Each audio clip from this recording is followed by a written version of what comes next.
ग्रामीण पाणी पुरवठा व्यवस्था मजबूत करण्यासाठी जिल्ह्यात जलमहोत्सव 8 ते 22 मार्च दरम्यान गावोगावी विविध जनजागृती उपक्रम। जिल्हा परिषदेचे मुख्य कार्यकारी अधिकारी कार्तिकेय एस यांची माहिती। ग्रामीण पाणी पुरवठा व्यवस्था अधिक शाश्वत आणि मजबूत करण्याबरोबरच पाणी संवर्धनाबाबत जनजागृती आणि सामुदायिक लोकसहभाग वाढवण्यासाठी कोल्हापूर जिल्ह्यात 8 ते 22 मार्च या कालावधीत जलमहोत्सव आयोजित करण्यात आलाय, अशी माहिती जिल्हा परिषदेचे मुख्य कार्यकारी अधिकारी कार्तिकेयन एस यांनी दिली। या महोत्सवाअंतर्गत जिल्ह्यातील गावोगावी पाणी पुरवठा आणि स्वच्छता विभागामार्फत विविध उपक्रम राबवले जाणार आहेत।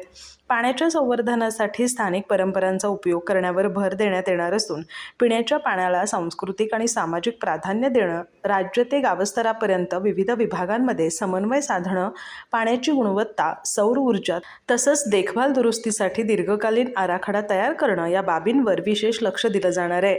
तसंच आरोग्य, पोषण आणि महिला सक्षमीकरणाला जलसेवेशी जोडण्याचाही प्रयत्न या उपक्रमातून केला जाणार आहे।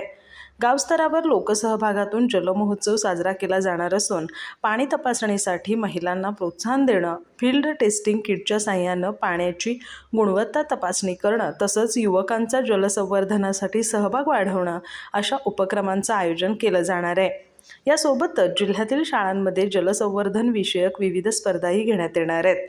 ग्रामपंचायत विकास आराखड्यात पाण्याच्या संवर्धनासाठी आवश्यक उपाययोजनांचा समावेश करण्यासाठी विशेष भर दिला जाणार असल्याची माहिती जलविजीवन मिशनच्या प्रकल्प संचालक माधुरी परीट यांनी दिली। अधिक माहिती आणि ताज्या घडामोडींसाठी आजच आमचे चॅनल सबस्क्राइब करा।